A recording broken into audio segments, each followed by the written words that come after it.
For analysis, I'm joined now by Sourabh Gupta. He's a Senior Asia-Pacific International Relations Policy Specialist at the Institute for China-America Studies. Great to have you on the program again, Sourabh. Now, is the role of the UN changing in this multipolar world where the old days of Washington dominance is coming to an end? Yes, it is changing, but also it is not changing. The world is becoming multipolar, but there has always been a need for multilateralism, and especially the need for multilateralism on transnational issues like climate change, and also on the issue of poverty, which the UN has played a very important role on for many decades.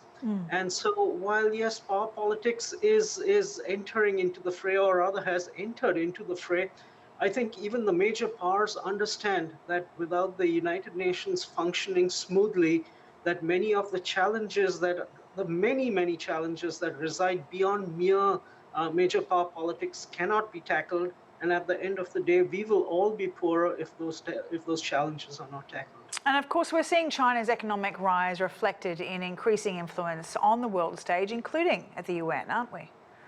Oh, absolutely, absolutely. Yeah, and that's why I think the President Xi has been so much more articulate in terms of China's various agendas, particularly with regard to global development.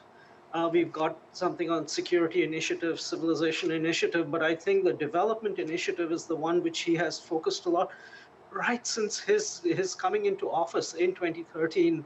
The development has been the core focus of President Xi, and development is the core area where the United Nations is best placed to play an important role, and has played an important role for a long period of time. And so what China is trying to say is, let development not get sidetracked into bloc politics, and let that be centered in the multilateral system, and we will champion it within that framework. And that is on the mind of a lot of developing countries too, as they come to New York for these meetings. The United States and China both expressed the desire for a global governance system with increased participation from developing countries. Both agree on the need to expand the UN Security Council, but the expansion has remained a topic of heated debate without any concrete action from either side. Why is that? It's things like the Security Council, that's where power politics gets played. Being on the Security Council and being a permanent member of the Security Council gives you immense power, particularly with that veto right, which can play out over multiple decades. So I mean, that is where the high table of global power politics happens, and we don't have to necessarily look at that high table. The General Assembly is the place where a lot of important business is transacted, and it is at the General Assembly level where many of all the world's countries come out and articulate their visions, their ambitions, their anxieties, and their hopes.